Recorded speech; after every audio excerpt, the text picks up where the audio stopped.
இந்த ஷோவோட ஹோஸ்ட் விஜய் சேதுபதி இருக்கார்ல, அவர் ப்ராப்பராக பேசுகிறாரா, நடந்துக்கிறாரா, அவரோட பிஹேவியர், அவரோட பாடி லாங்குவேஜ், அவர் அந்த அந்த ஷோவை ஹோஸ்ட் பண்ணுற விதம் உங்களுக்கெல்லாம் உண்மையாகவே பிடிச்சிருக்கா?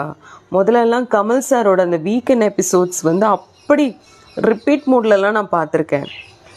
எப்படி பேசணும், எங்கே நிறுத்தணும், ஆக்சுவலி எங்கே ஸ்டாப் பண்ணணும், எங்கே ஸ்டார்ட் பண்ணணும், எப்படி கன்வே பண்ணணும், அங்கேருந்து எப்படி வந்து அவங்கள பேச வைக்கணும், அவங்க வாயிலேருந்து எப்படி கொண்டு வரணும், அப்படி தான் நடத்துவார். ஓகே, அவர் எம்பி ஆகிட்டார், ஃபைன்.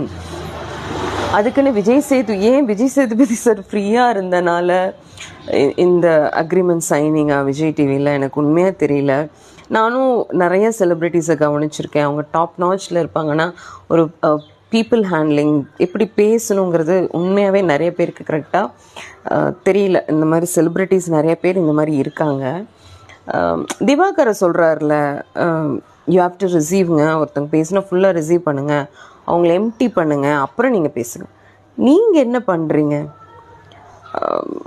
இல்லை இப்படிலாம் பண்ணால் இது ஒரு டாக் ஆகும், அந்த மாதிரி எதுவும் ஸ்டூப்பிடாக யாராவது விஜய் சேதுபதி சார் கைட் பண்ணுறாங்களா, இப்படிலாம் பண்ணுங்கள், கொஞ்சம் ஹார்ஷாக பண்ணுங்கள், பேச உட்கார சொல்லுங்கள், அப்படிலாம் பண்ண மாட்டாங்கன்னு எனக்கு தோணுது. ரொம்ப ஆக்வர்டாக இருந்தது இந்த சாட்டர்டே எபிசோடு வந்து. அதுவும் இந்த பிரவீன் காந்தி சார் எல்லாம் அவரை டீல் பண்ணதாகட்டும், அரோராவை, ஈவன் கம்ருதீனை டீல் பண்ணது கூட எனக்கு பிடிக்கல.